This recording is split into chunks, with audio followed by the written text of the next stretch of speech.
Sang putra mahkota yang kekuatannya konon menembus langit, namun berjiwa seliar angin ini sama sekali tak melirik ribuan bunga jelita yang menghiasi istana.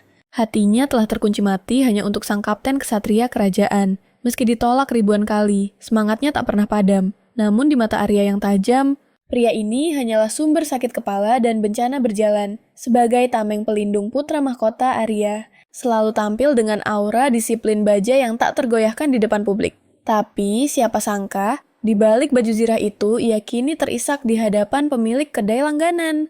Rasanya, aku sudah tak sanggup lagi memikul beban seberat ini. Namun, sang pemilik kedai tersenyum hangat mencoba menenangkan badai di hatinya. Kau selalu mengeluh seperti itu, tapi lihatlah kau masih berdiri tegak hingga hari ini.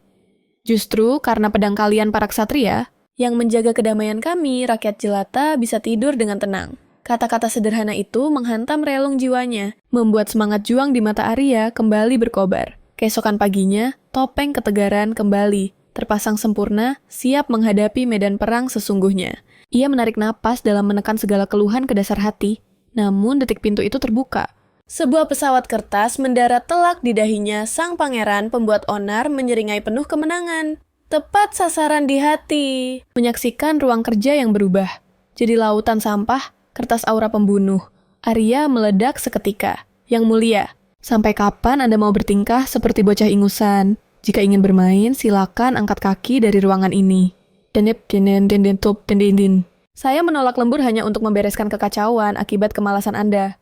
Namun Julius justru tertawa menikmati amarah sang kapten. Justru bagus kan? Kau jadi tidak kaku seperti pejabat tua itu. Lagi pula, mengurusku adalah tugas suci pengawal pribadi, bukan? Dan ingat tak ada satupun dari kalian yang bisa mengalahkanku. Arya mati-matian menahan hasrat untuk menghunus pedang. Mohon yang mulia sadar akan posisi Anda. Sudahkah Anda memeriksa daftar kandidat putri mahkota? Saat itulah matanya menangkap tulisan familiar di sayap pesawat kertas itu. Ia membukanya. Dan betapa syoknya dia saat sadar itu adalah dokumen negara super penting. Pangeran gila itu sedang melemparnya ke perapian wajah Arya, memucat saat ia menerjang maju. Apa, Anda sudah gila? Sementara itu, di sisi lain, istana sang raja menangis terseduh-seduh mendengar laporan ini. Julius, usiamu sudah 28 tahun. Kenapa tidak pilih saja gadis yang baru kau sebutkan tadi? Di saat bersamaan, Arya berhasil menyelamatkan sisa dokumen gosong itu. Pokoknya ayah tidak peduli. Kau harus ikut perjodohan sekarang juga. Sang raja bahkan berguling-guling di lantai seperti balita yang merajuk. Julius menatap Arya dengan tatapan memelas. Lihat kan orang tua itu benar-benar tak tertahankan. Tiba-tiba ia memeluk Arya dari belakang dengan manja. Kapten, cepat lindungi aku dari realita yang menyebalkan ini. Disuguhi wajah tampan dalam jarak 0 cm lidah Arya keluh seketika. Ini adalah kewajiban Anda sebagai penerus takhta. Jangan seret saya ke dalam drama keluarga ini. Ia berusaha melepaskan diri dari jeratan pangeran. Sebaiknya Anda segera mencari pasangan dan hidup tenang. Mendengar itu senyum, Julius memudar digantikan tatapan serius. Kau sungguh-sungguh. Jadi tidak masalah, siapapun wanita yang kunikahi. Ya, asalkan dia peduli pada nasib kerajaan ini, siapapun tak masalah. Cengkeraman Julius melonggar. Ia melepaskan Arya dengan ekspresi yang sulit ditebak. Baiklah, aku mengerti. Wajahnya seketika bersinar cerah. Dengan langkah lebar, penuh percaya diri ia menghampiri sang raja. Aku akan menikah. Ia membungkuk membisikkan sebuah rencana licik ke telinga ayahnya yang langsung bersorak girang. Sang raja kemudian menatap Arya lekat-lekat. Tatapan penuh arti, kau serius, cepat bawa dokumen pernikahannya. Di ruang dewan para pejabat, ternganga tak percaya. Ini mustahil. Namun detik berikutnya sorak-sorai membahana, dan mereka semua setuju tanpa ragu sedikit pun. Keesokan harinya, Arya melangkah keluar dan mendapati kerumunan besar yang menghalangi jalan menciptakan kegaduhan luar biasa. Dengan insting waspada, ia membelah kerumunan itu. Di sana terpampang sebuah pengumuman raksasa yang mengguncang dunia titah raja. Secara resmi menyetujui pertunangan antara Pangeran Julius dan Kapten Arya. Setelah membacanya, bumi terasa berhenti berputar bagi Arya. Ia mematung bagaikan kucing yang tersiram air es. Namun tak lama ia melesat ke istana dengan aura membunuh yang siap meratakan segalanya. Amarahnya setingkat bencana alam. Tapi begitu pintu markas terbuka, hujan kelopak bunga menyambutnya dengan meriah. Selamat Kapten, teriakan sukacita itu membuat Arya tertegun, otaknya gagal memproses situasi. Apa-apaan kalian ini? Seorang prajurit bahkan menangis histeris. Saya sangat terharu, Kapten. Pangeran yang memungut saya dan kapten yang melatih saya akhirnya bersatu. Keringat dingin mulai membasahi punggung Arya. Tenanglah, ini pasti hanya lelucon gila. Yang mulia jangan tertipu. Ma'am, Andy. Tapi seluruh kota sudah merayakannya Kapten. Rasanya langit benar-benar runtuh menimpa kepalanya. Pangeran brengsek itu prajurit muda mencoba meyakinkannya. Kalian benar-benar pasangan yang sempurna. Arya menepis pujian itu dengan frustrasi. Hentikan omong kosong berlebihan itu. Di mana letak cocoknya? Tiba-tiba seorang penjaga lain berteriak lantang. Kapten, mohon sadarlah. Hanya Anda yang bisa mengendalikan kegilaan yang mulia dan hanya yang mulia yang selevel dengan kekuatan Anda. Mengabaikan mereka, Arya menyerbu ke kediaman Julius. Bagaimana bisa aku cocok dengan tiran egois dan tidak sopan itu? Di tengah langkahnya, pikirannya berkecamuk hebat. Tiba-tiba, sepasang lengan kekar melingkar di pinggangnya dari belakang dengan keahlian tingkat tinggi. Kenapa istriku melamun sendirian di sini? Apa ada kabar baik? Pertanyaan itu justru menyiram bensin ke dalam api amarahnya. Lagi dan lagi apa Anda tidak lelah? Dengan sekuat tenaga, ia mendorong Julius menjauh. Namun sang pangeran justru tampak tenang bagai air danau yang tak terusik. Wah, tenagamu makin hebat. Kau terlihat bahagia, baguslah kalau begitu. Arya tak punya waktu meladeni omong kosong itu. Ia langsung membanting surat pengumuman dan menuntut penjelasan. Julius hanya tersenyum canggung. Memangnya ada masalah? Arya pun langsung menyembur dengan berapi-api. Dibanding kejahilan Anda yang dulu ini sudah keterlaluan. Bagaimana jika seluruh rakyat salah paham? Dengan santai Julius menjawab, ini bukan salah paham. Surat itu sah lengkap dengan stempel ayahanda dan restu dewan. Arya terbelalak bingung. Tapi bukankah Anda bilang akan menikahi seorang putri bangsawan? Julius menyambar kertas itu dan mendekatkan wajahnya hingga jarak mereka menipis. Siapapun boleh. Memangnya siapa yang bilang begitu? Wajah Arya memerah padam saat ia mendorongnya mundur.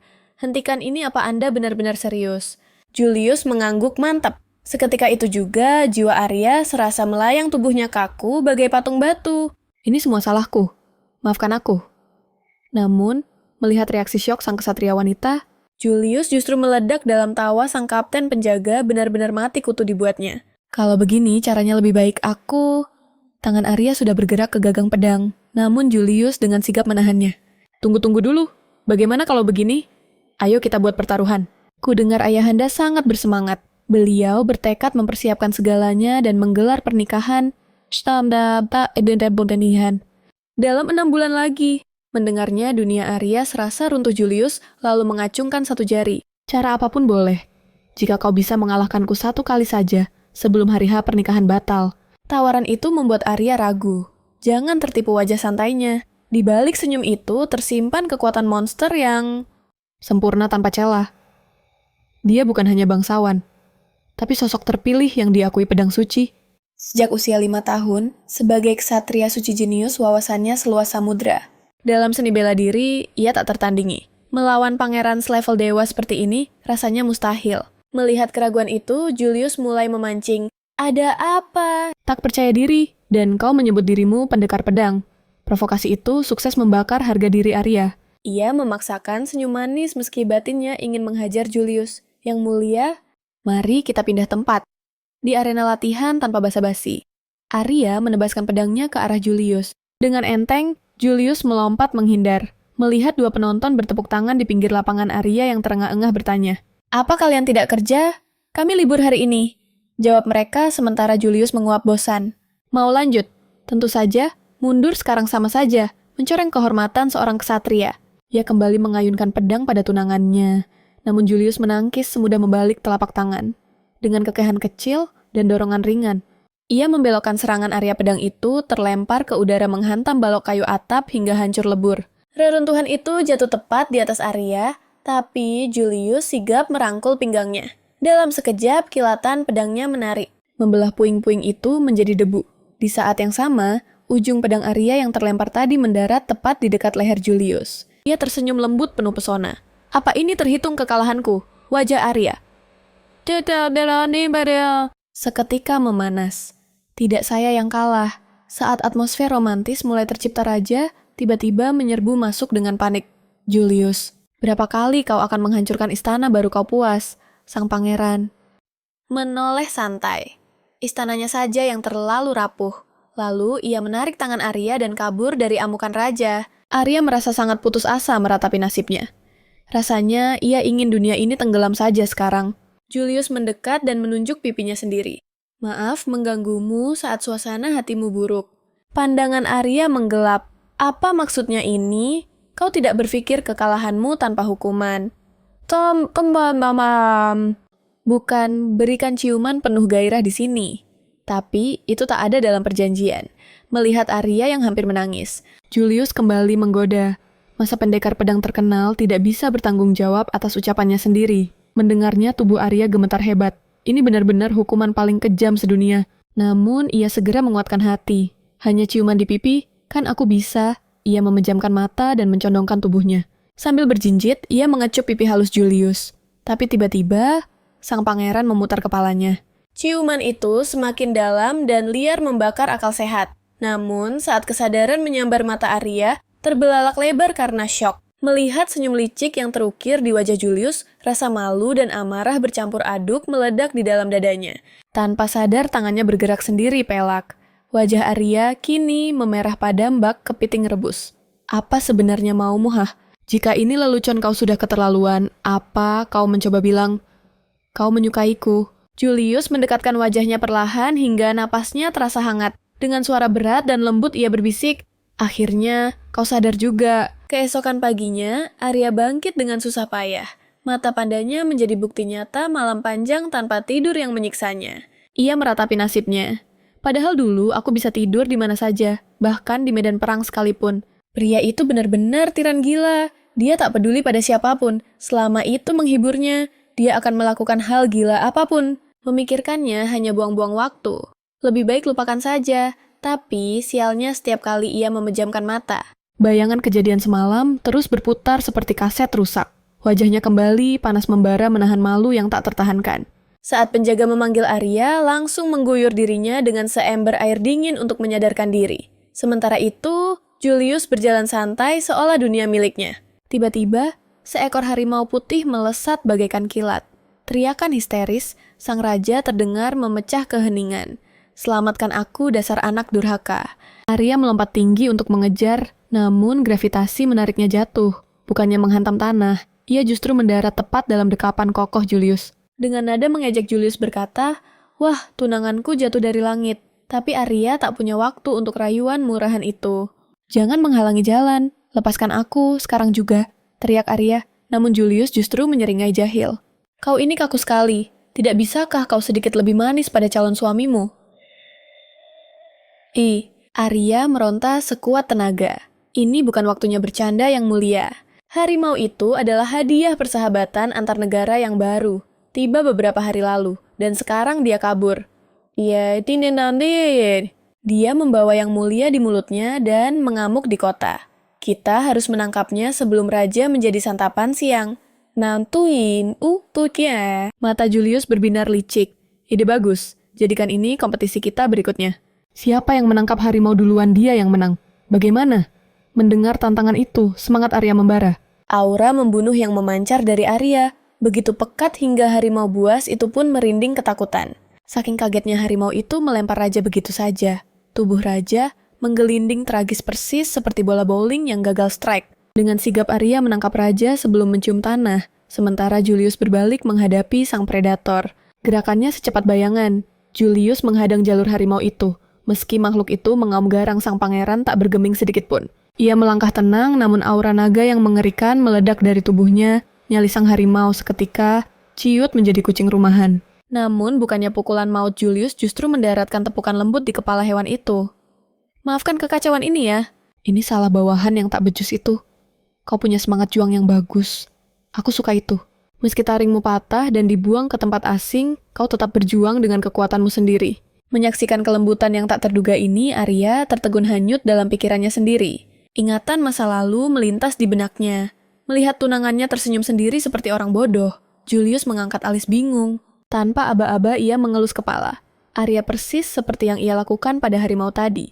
Arya langsung tersentak sadar dengan wajah masam. Ia menepis tangan itu kasar. Apa-apaan ini? Julius terkekeh. Habis tatapanmu tadi penuh rasa iri sih. Kukira kau minta dielus juga.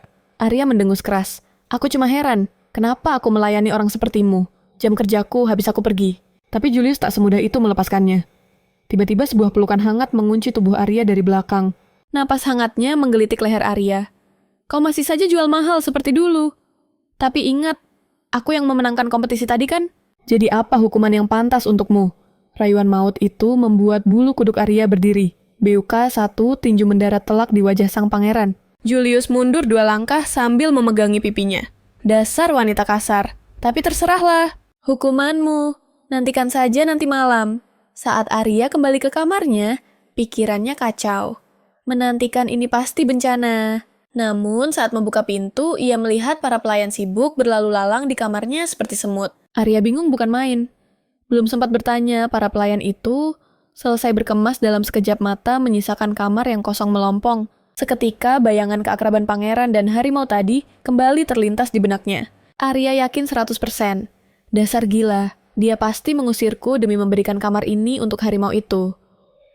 Andap Bandanendi. Padahal kenyataannya sang raja dan harimau itu sudah akrab lagi.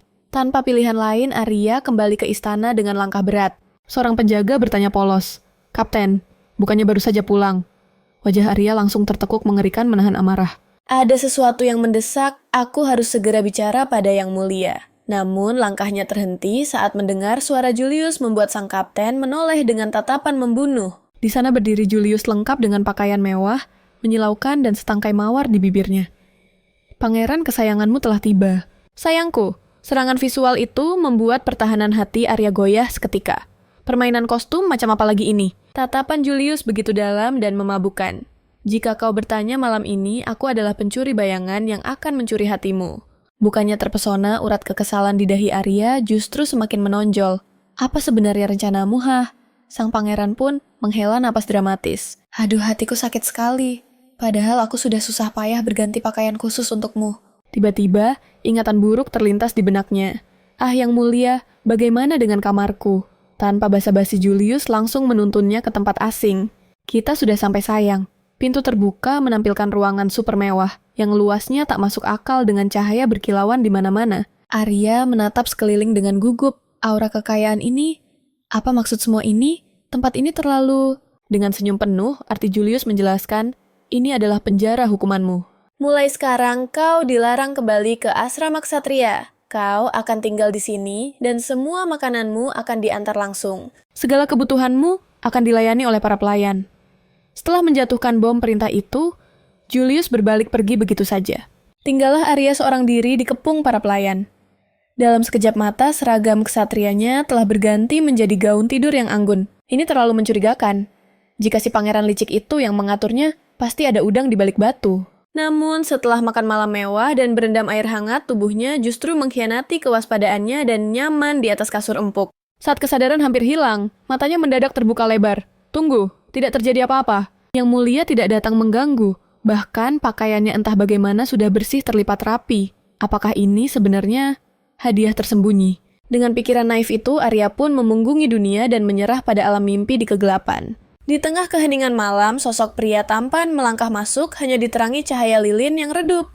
Julius mendekat menatap wajah tidur tunangannya yang damai. Senyum lembut merekah di bibirnya yang biasanya penuh tipu daya. Kau sebegitu percayanya padaku? Malam pun berlalu digantikan oleh sinar mentari pagi yang menerobos masuk ke kamar Arya. Hari ini ada gunung dokumen yang harus diperiksa dan rapat mendesak yang menunggu di pagi buta. Rasanya berat sekali membuka mata. Namun tiba-tiba aroma maskulin yang khas menggelitik indera penciumannya. Di antara sadar dan tidak siluet, Julius tampak berbaring di sampingnya. Sang pangeran pun menyadari pergerakan kecil itu.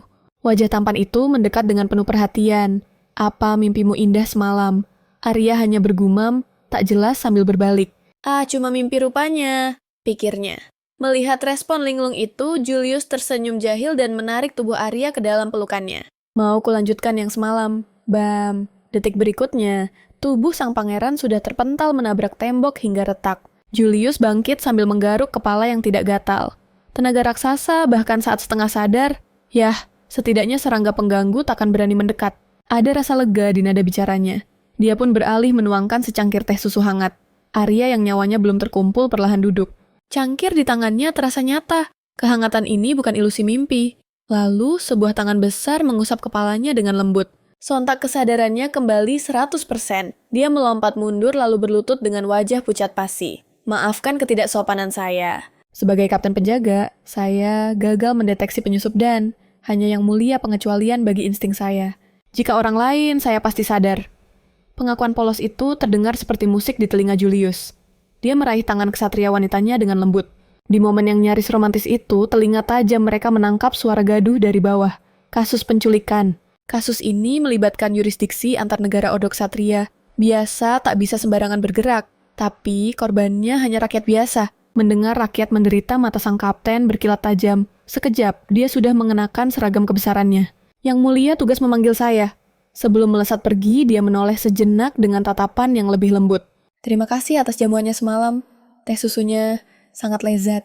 Sementara itu, di luar kastil gerombolan bandit sampah sedang merayakan kesuksesan kotor mereka. Teguk sampai habis, saudara dompet kita tebal sekarang. Berkat perlindungan Tuan Besar itu, bahkan prajurit kerajaan pun gemetar melihat kita. Siapa sangka cari duit bisa semudah ini. Hah, tapi tawa mereka takkan bertahan lama. Di kejauhan mata elang, Julius mengawasi setiap gerak-gerik mereka.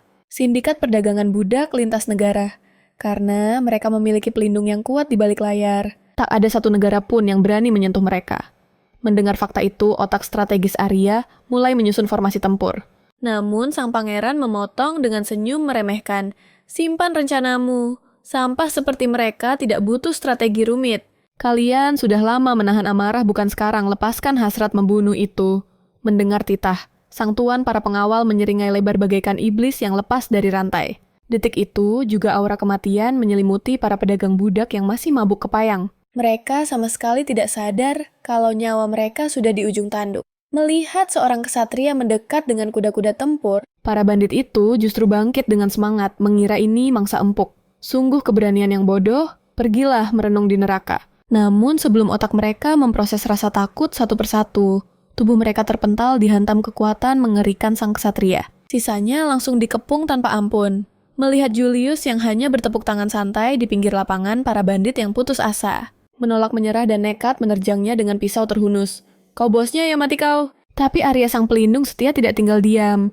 Tatapan matanya menajam meledakkan aura yang membuat udara di sekitarnya bergetar. Hanya dengan satu ayunan pedang dia menebas bandit yang menyergap itu hingga tak berkutik. Sisa kriminal lainnya langsung gemetar ketakutan. Kau tidak punya lencana Ordok Ksatria. Siapa kau sebenarnya? Arya diam 1000 bahasa. Dia hanya menghunus pedangnya siap mencabut nyawa mereka. Mereka bukan penjaga biasa, melainkan pasukan elit kekaisaran, yang hanya tunduk pada Pangeran Julius sang manusia terkuat. Setelah pembantaian itu berakhir, tekad di mata Arya semakin membara. Yang mulia, ambisiku untuk mengalahkanmu dalam berpedang belum padam. Demi itu, aku harus menemui pria itu. Keesokan harinya, Julius terbangun namun tidak menemukan keberadaan Arya di sisinya. Setelah menginterogasi anggota tim dia, baru tahu kalau Arya mengambil cuti mendadak. Rupanya sang kapten pergi ke pinggiran kota untuk menemui seorang kesatria misterius. Mendengar kabar ini, senyum santai Julius langsung lenyap berganti dengan tatapan dingin yang menusuk. Sementara itu, Arya akhirnya tiba seorang diri di sebuah rumah reyot di pinggiran kota. Dengan sisa waktu hanya 6 bulan menuju pernikahan yang mulia. Yang dijuluki makhluk terkuat di dunia hanya pernah merasakan kekalahan di tangan satu orang ini. Arya memandang nanar ke arah pondok kayu yang suram itu. Setelah yakin ini, tempatnya dia mendorong pintu dan mengintip ke dalam. Apakah Tuan Lukas ada? Dia melangkah, masuk ke ruang tengah dan melihat seorang pria berpenampilan kacau. Tanpa basa-basi, setelah memberi hormat singkat, Arya langsung menyatakan tujuannya. Ada lawan yang harus kuhancurkan. Apapun syaratnya, tolong angkat aku jadi muridmu. Namun jawabannya adalah penolakan mentah-mentah. Pulanglah. Arya mencoba mendesak. Kumohon dengarkan dulu. Lukas hanya tersenyum tipis. Aku ini petapa cari saja orang lain. Melihat respons dingin itu, Arya langsung membalikan badan untuk pergi. Lukas panik dan buru-buru menahannya. Tunggu dulu. Reaksi macam apa itu? Hati orang tua, ini bisa terluka tahu. Biasanya kalau aku menolak, orang akan memohon 2 atau 3 kali lagi kan? Mata Arya berbinar penuh harap. Jadi, Anda bersedia? Tidak, aku tetap tidak menerima murid. Arya benar-benar kehabisan kata-kata menghadapi orang tua aneh ini. Lukas menambahkan, aku memang ksatria hebat yang bisa memimpin pasukan, tapi aku tidak pernah punya satupun murid. Makna sejati dari hal yang menyedihkan. Namun indah itu adalah, dia sadar Arya sudah bersiap kabur lagi dan buru-buru mencengkeramnya. Kenapa kau pergi lagi? Biarkan aku selesaikan kalimatku. Sikap dinginmu itu bisa membunuh orang tua yang polos. Dan manis ini, Arya menghempaskan tangannya, dan si orang tua itu pun terpental melayang. Aku mengerti. Maaf mengganggu. Nona muda, tenagamu itu sungguh mengerikan. Tidak sesuai dengan wajah cantikmu. Masuklah dulu. Arya masuk dan mengedarkan pandangan. Matanya tertuju pada medali kehormatan kesatria. Orang ini memang aneh, tapi dia adalah legenda yang asli. Lukas bertanya serius, Nona muda, siapa sebenarnya dirimu? Dan siapa orang yang ingin kau kalahkan? Sampai-sampai kau jauh-jauh datang ke gubuk tua ini. Pangeran Julius, mendengar nama itu. Lukas mengibaskan tangannya. Menyerah saja dia itu monster berwujud manusia. Kau hanya membuang waktu. Tatapan Arya tidak goyah sedikit pun. Aku punya alasan sendiri. Dan sebagai seorang pendekar pedang, pantang bagiku menyerah sebelum mencoba. Jadi, tolong jadikan aku muridmu. Lukas meneliti gadis itu dengan saksama. Masih terlalu muda. Nona, di dunia ini tidak ada yang gratis. Jika kau benar-benar ingin menjadi muridku, bayarlah dengan tubuhmu. Tepat saat itu, Julius mendobrak pintu dengan wajah panik. Namun pemandangan di depannya sungguh di luar nalar. Ternyata mereka berdua sedang tertawa. Terbahak-bahak melihat foto aib masa kecil Julius saat mereka hendak membuka lembar berikutnya. Tebasan energi pedang menyambar dari belakang, mencabik-cabik foto itu menjadi debu. Arya langsung mendelik. Apa yang kau lakukan? Dan kenapa kau masih menempel di sini? Julius menatap Lukas, ketidakpuasan terpancar jelas di matanya.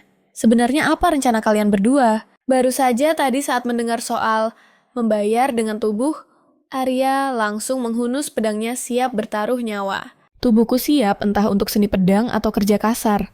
Namun, Lukas hanya melambaikan tangan saat melihat Julius menyeret gadis itu pergi. Lain kali, datanglah dengan persiapan matang nona kecil namaku Arya. Aku akan terus datang sampai kau menerimaku. Lukas menghela napas pasrah. Apa yang kau harapkan dari kakek tua ini? Sudah bertahun-tahun aku tidak menyentuh gagang pedang. Tapi mata tajam Arya menangkap kebohongan itu. Di ruangan yang begitu kumuh ini, hanya satu benda yang dirawat dengan sempurna pedangnya. Dan tanganmu, itu adalah tangan seorang ahli pedang kuku yang rapi. Itu bukti bahwa kau masih berlatih setiap hari. Mendengar analisis tajam itu, pandangan Lukas berubah. Baiklah, kau hanya perlu mengalahkan bocah itu dalam satu kompetisi. Sesegera mungkin. Kalau begitu, ini tantangannya. Sang putra mahkota yang angkuh itu sebenarnya memiliki satu kelemahan fatal. Kelemahan konyol yang tak mungkin ia ceritakan pada siapapun.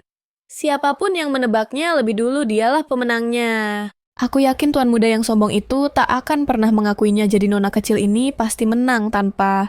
Namun sang pangeran langsung membocorkan kelemahannya. Hal ini membuat rahang Lukas jatuh karena terkejut.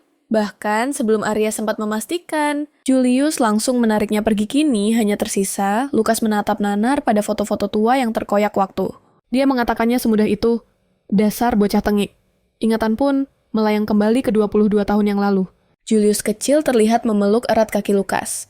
Dengan suara manja yang menyedihkan, ia berteriak, "Paman tolong aku!"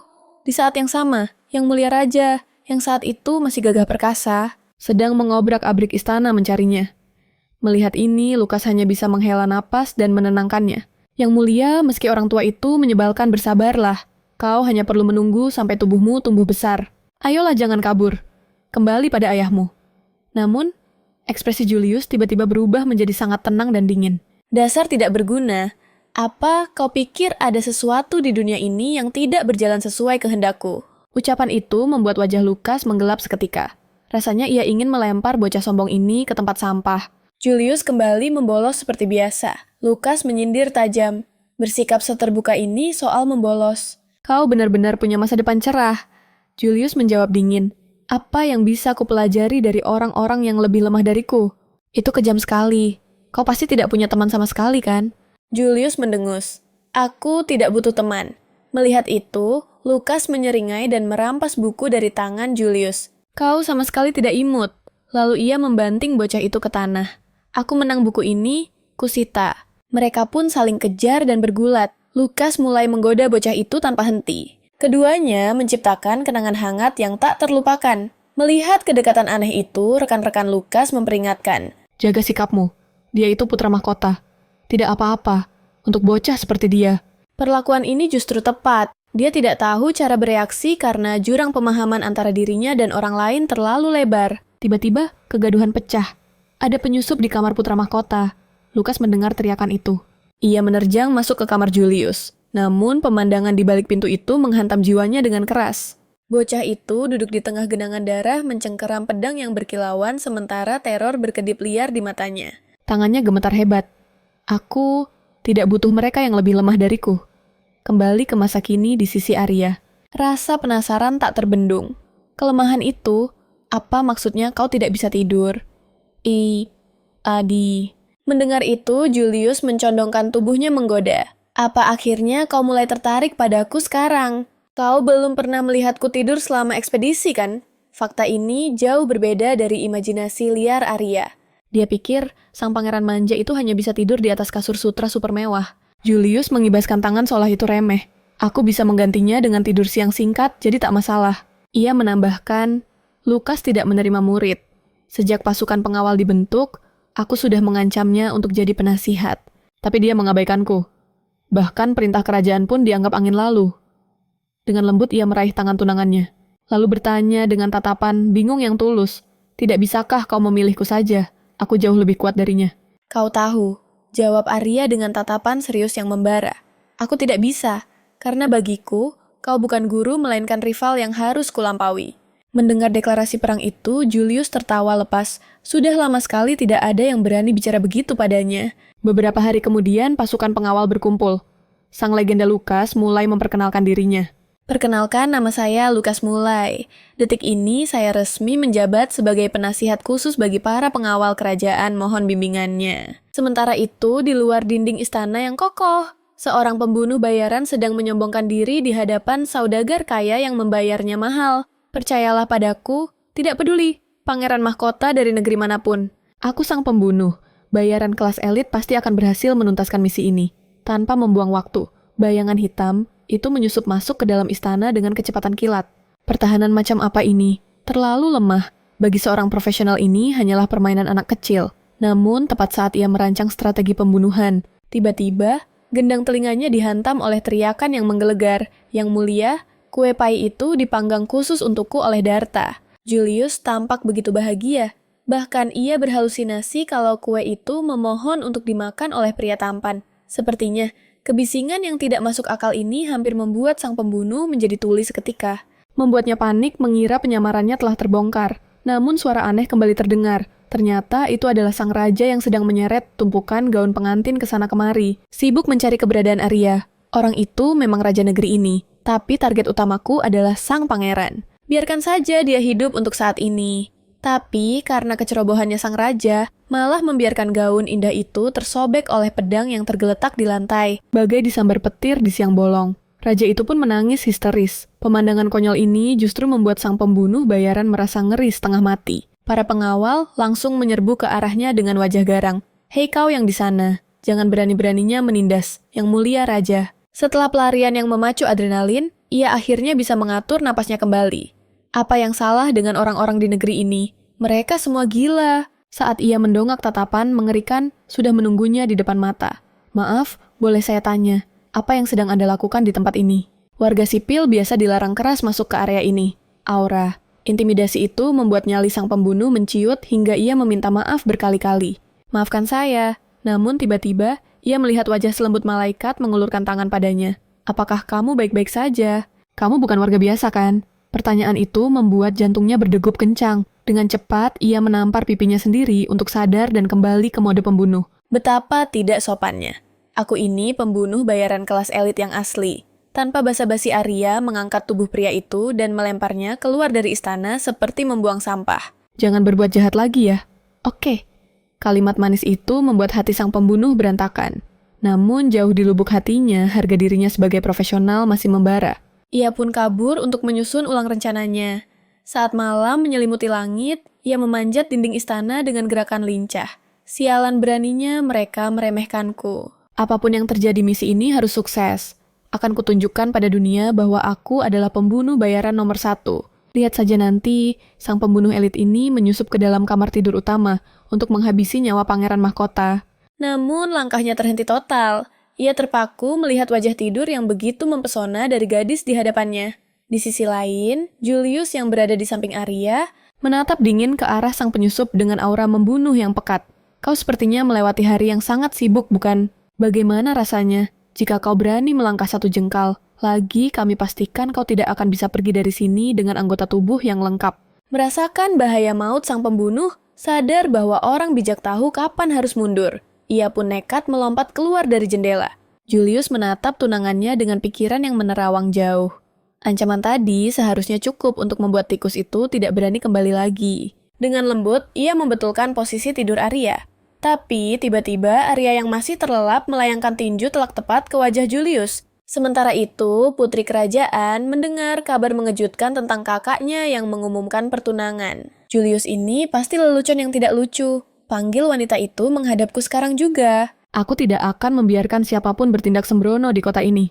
Keesokan harinya, menghadapi undangan dari Putri Yuna Arya, merasa duduk di atas bara api. Ia hendak membuka mulut untuk memecahkan keheningan yang mencekik. Namun Yuna dengan santainya memotong momen itu dan memerintah pelayannya. Aku tidak suka selai ini. Cepat bawakan yang lain untukku. Perlahan tatapannya beralih menusuk ke arah Arya. Nona, Arya kau adalah pengawal pribadi Julius benar. Sebagai bawahan kau tiba-tiba naik status menjadi tunangannya. Pasti ada alasan khusus di balik semua ini. Bukan begitu Arya merasa terpojok oleh pertanyaan tajam itu.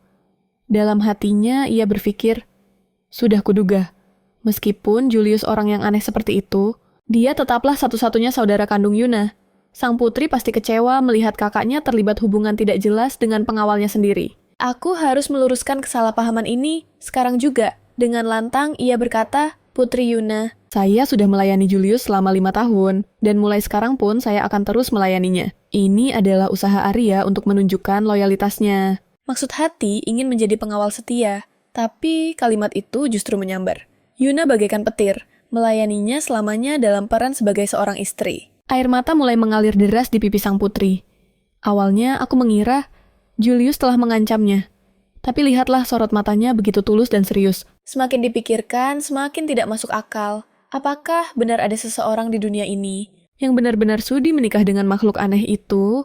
Ia bertanya sekali lagi untuk memastikan, apakah kau serius dengan ucapanmu? Tanpa ragu Arya menghunus pedangnya dengan gagah. Saya bersumpah atas nama pedang ini. Yuna semakin terguncang hebat.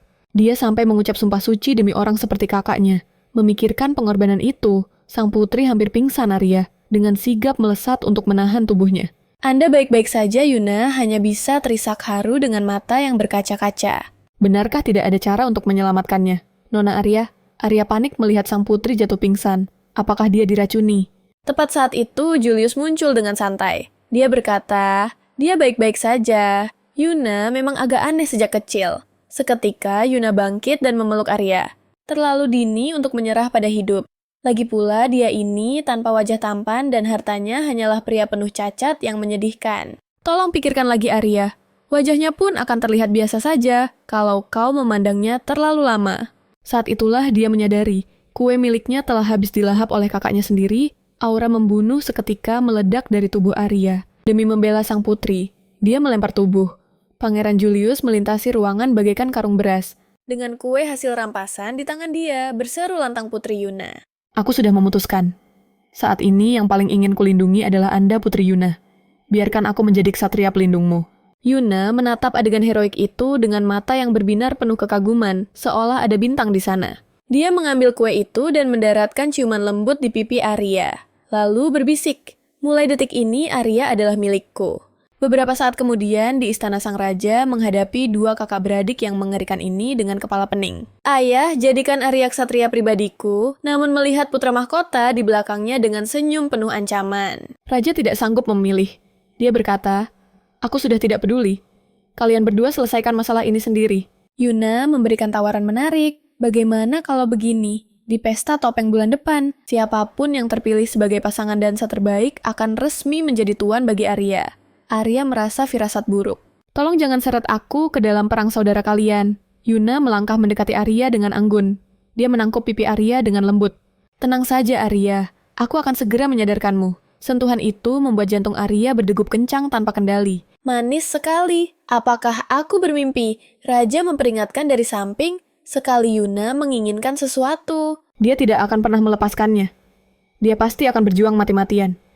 Ayo ikut aku latihan dansa. Arya yang seumur hidup tidak pernah belajar menari ternganga syok. Aku Julius menjelaskan dengan nada meremehkan. Sebenarnya kau bisa mulai mencari pasangan sekarang. Tapi jangan salahkan aku kalau pekerjaanmu menumpuk gila-gilaan. Arya membeku di tempat. Dua saudara ini benar-benar iblis dari cetakan yang sama. Malam itu mereka berdua berlatih dansa di bawah sorotan lampu. Yang mengejutkan Julius gadis perkasa ini ternyata sama sekali tidak punya bakat menari.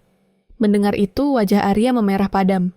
Berjuang menahan kakinya yang gemetar hebat, dia berkata, "Jangan katakan itu keras-keras. Aku tidak pernah belajar dansa secara formal.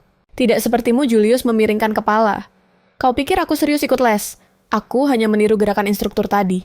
Sambil bicara, tiba-tiba dia menarik pinggang Arya mendekat. Siluet mereka menciptakan harmoni indah dalam cahaya. Kita butuh keseimbangan dulu. Ayo istirahat sebentar. Ibu pernah berkata, semakin tinggi hak sepatumu semakin baik. Karena semakin tinggi dirimu, kau akan merasa semakin kuat.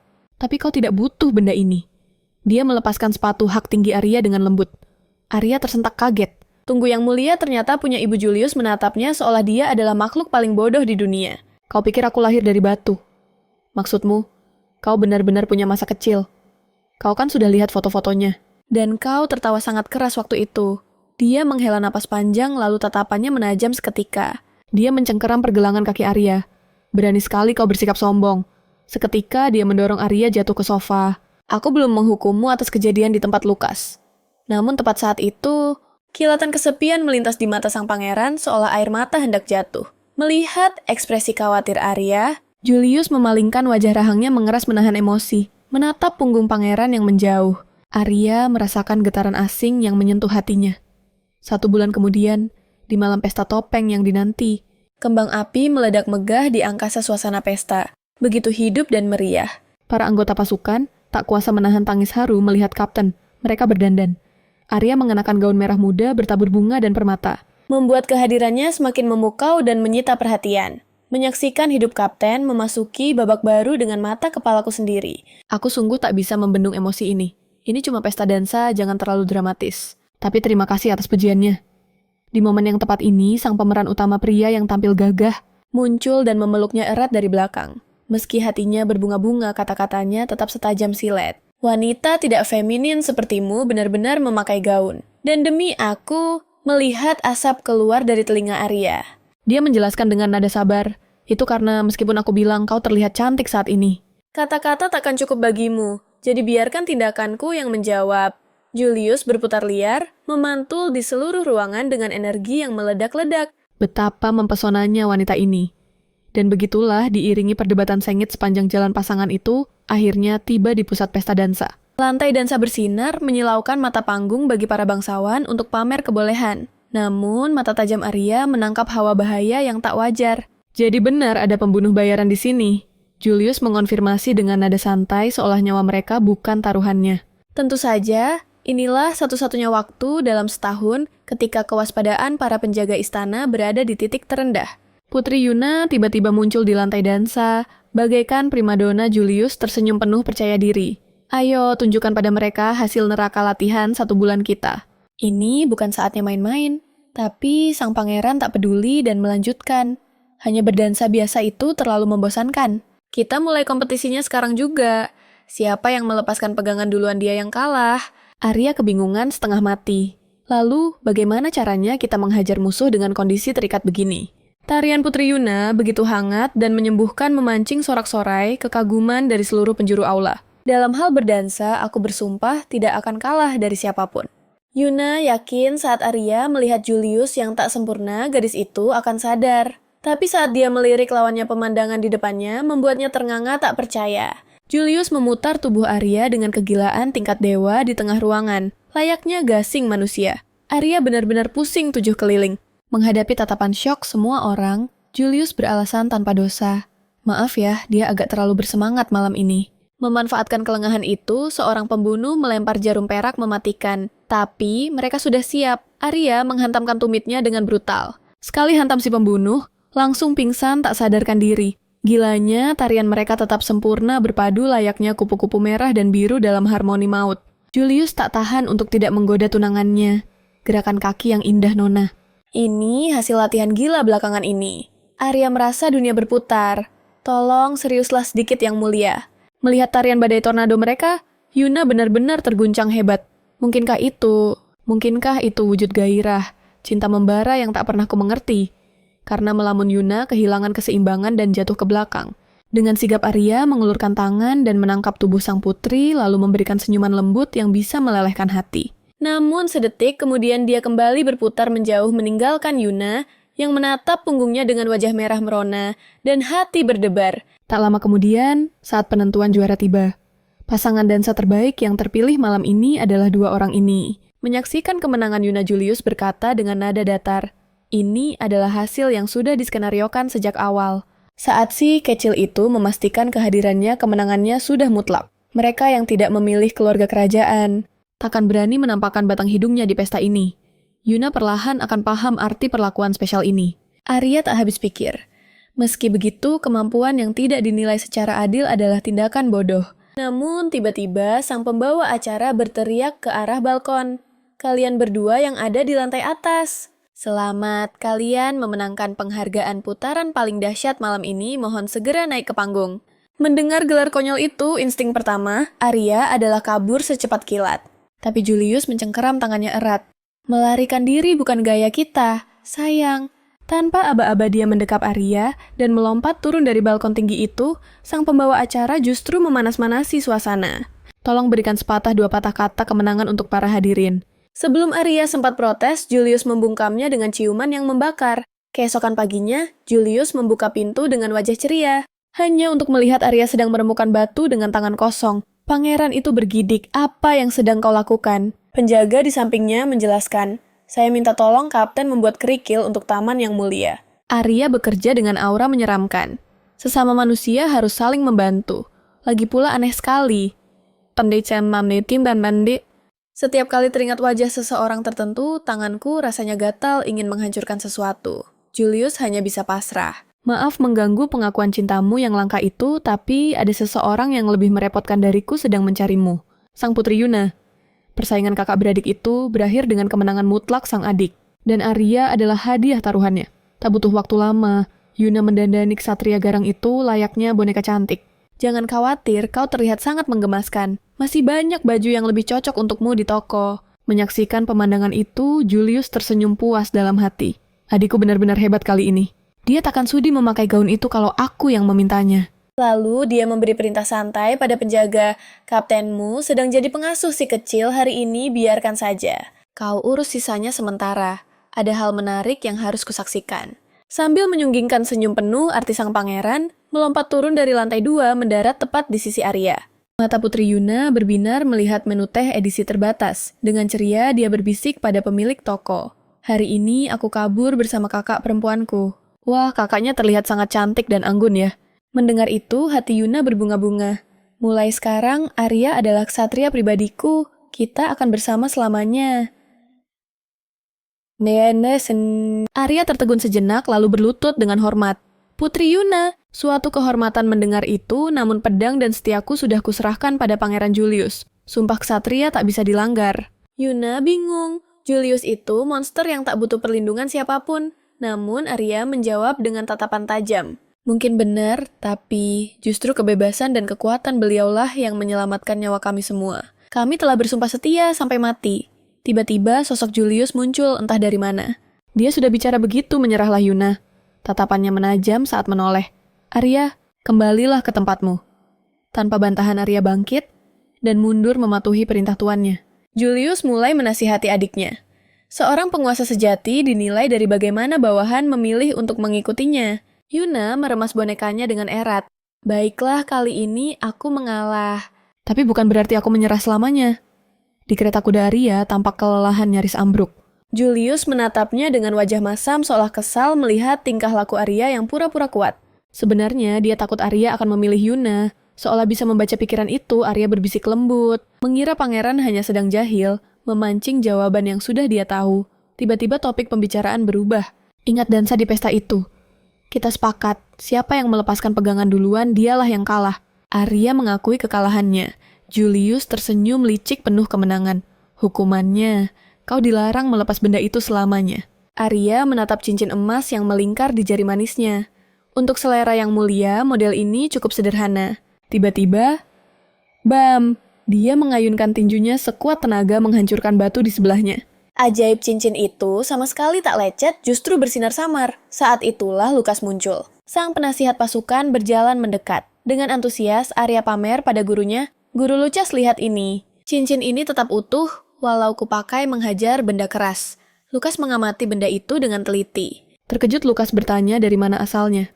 Dengan polos Arya menjawab, "Yang mulia pangeran memerintahkan agar aku tak pernah melepasnya seumur hidupku." Mendengar itu, ekspresi Lukas berubah rumit. Dia bergumam tentang tradisi kuno yang konyol. Arya bingung. Ada masalah. Lukas pun mulai menjelaskan makna tersembunyi di baliknya. Di masa perang dahulu, kala para pria biasa mengukir pesan rahasia, di bagian dalam cincin untuk wanita yang mereka cintai. Pesan itu hanya boleh dibaca setelah pria itu gugur di medan perang. Wajah Arya seketika berubah jijik. Dia baru pertama kali mendengar tradisi semacam itu. Lukas melanjutkan, "Bukankah Akademi Pedang juga punya ritual serupa?" Arya tersipu malu dan tertawa canggung. "Sebenarnya, aku tak pernah sekolah di sana." "Jadi kaulah guru pertamaku yang sesungguhnya." Suasana menjadi hening sejenak. Lukas mengacak-acak rambut Arya dengan gemas. Namun, sedetik kemudian dia membentak, "Jangan melamun, cepat mulai latihan sekarang." Arya langsung menjawab dengan semangat membara, "Siap, guru." Lukas protes keras, "Sudah kubilang, aku bukan gurumu." "Baik, guru." Adegan berpindah ke dalam kereta kuda yang melaju menuju Akademi Pedang. Arya mengingatkan pangeran agar lebih bersemangat. Dia harus pidato di upacara kelulusan. Tapi Julius tampak lesu dan malas. Dia sama sekali tak suka tempat itu.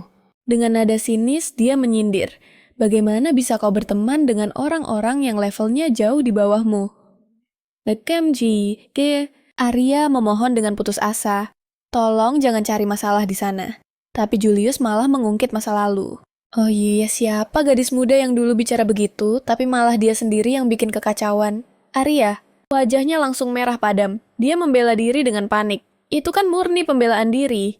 Di dalam Akademi Pedang yang legendaris, sang dekan membungkuk hormat menyambut kedatangan Julius dan rekannya. Julius melangkah perlahan menatap sekeliling, seolah menyusuri jejak masa lalu. Suaranya bergetar dengan nostalgia yang langka. Namun Arya hanya tersenyum kecut teringat rengekan manja sang pangeran di kereta tadi.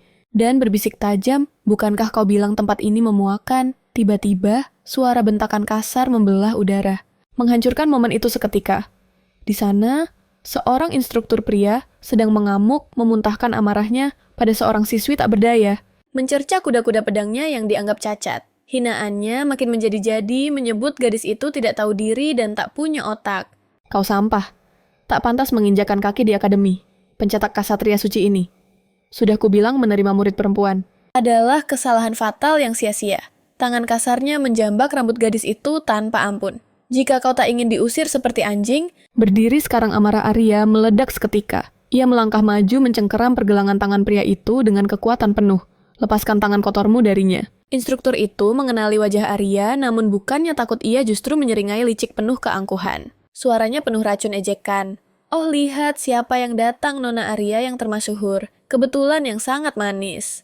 Bisakah kau beri dia sedikit ajaran? Ceritakan pada kami trik murahan apa yang dipakai produk gagal sepertimu untuk merangkak masuk ke Ordo Ksatria lewat jalur belakang dan merayu para pria Arya menelan amarahnya bulat-bulat. Tatapannya dingin menusuk tulang saat ia menjawab, "Betapa tak tahu malunya kau.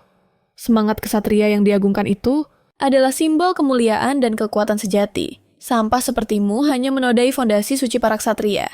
Arya melanjutkan dengan nada membekukan, "Lagi pula kau hanyalah instruktur bukan anggota ksatria resmi. Wajar jika otakmu tak mampu memahaminya." Ia menekankan satu hal fatal, seseorang yang memperlakukan pedang dan muridnya dengan hina. Tak pantas bicara soal kehormatan. Kata-kata itu menampar ego sang instruktur. Ia meledak dalam kemurkaan, berteriak bahwa dialah yang lebih layak menjadi ksatria saat tangan kotornya hendak menyentuh. Arya, batas kesabaran sang gadis pun hancur lebur. "Jangan berani menyentuhku dengan tangan najis itu." Satu pukulan telak mendarat di wajah instruktur tak tahu malu itu. Menerbangkannya, melintasi ruangan seperti boneka rusak. Tubuhnya menghantam dinding hingga tertanam separuh. Keheningan menyelimuti ruangan. Tak ada yang menyangka instruktur sombong itu akan tumbang semudah membalikkan telapak tangan. Arya terpaku menyadari kekuatannya yang berlebihan. Suasana seketika berubah menjadi riuh rendah dan Julius melangkah maju di saat yang tepat dengan senyum penuh arti. Wah, siapa tadi nona manis yang berjanji tidak akan membuat keributan?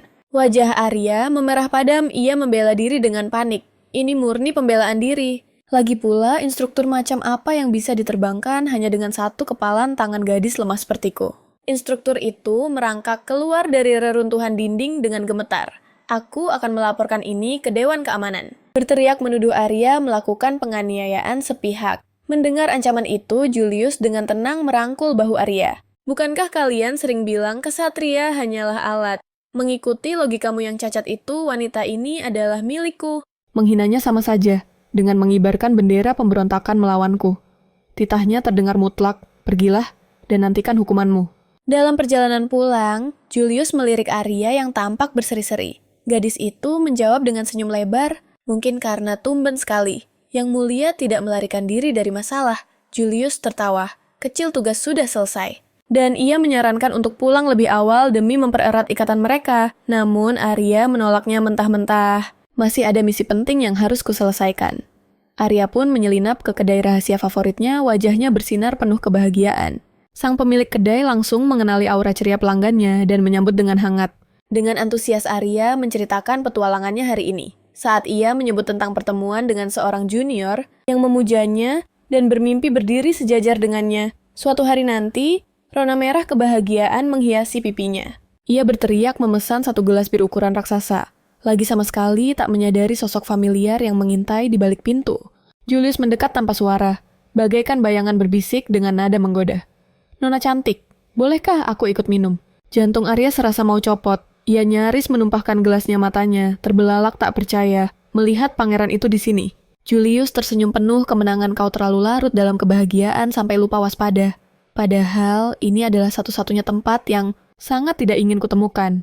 Ia duduk santai di sebelahnya mengingatkan bahwa Arya masih berhutang budi padanya hari ini. Tak lama 2 tong besar bir mendarat di meja. Arya menangkap ekspresi ragu sang pangeran saat menatap lautan alkohol itu dan dengan jahil bertanya, apakah Yang Mulia tak sanggup minum? Harga diri Julius terusik seketika. Dengan sombong menyatakan ia bisa minum jauh lebih banyak darinya.